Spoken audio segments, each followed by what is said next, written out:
Hello everyone, it's me again, your titas, and for tonight, it's another kaon serye with me. And ato na pong tilawan, it's another street food diri sa Cebu. Feeling na ko diri gini sa Cebu makita, og I don't know lang if na ba ni siya sa another city or lungsod, pero so far diri pa ko kakitaan ni, which is kaning saang, di ba? So nagbaklay pamigikan imol paingon ani sa carbon para lang makapalit aning saang. Nagpalit ko pulo ka buok og take out, then dito kakaon kog duha, di ba? Busaw lang te.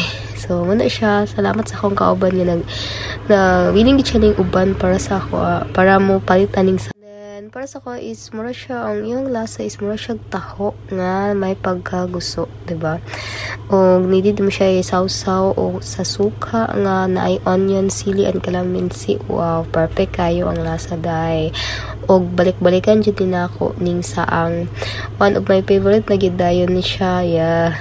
Kata mga girls hilig man ta aning mga suka-suka. Diba? So ano siya?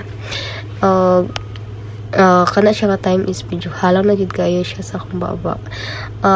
Hilig ko galang pero tolerance lang ko sa halang, dili ko maka dugay gid kaayo, di ba? So after that, mukhaon anang saang is nagpalit po day ko aning karachi diri sa Cebu. Diri sa Cebu is karachi ni siya, pero dito sa Bukidnon is pungkan naman ni, diba? So far lang siya.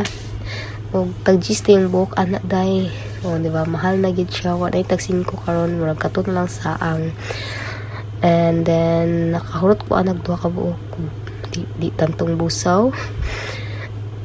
Mora na siya. Og salamat sa pagtan-aw and support. Please follow me on my TikTok and also to my page.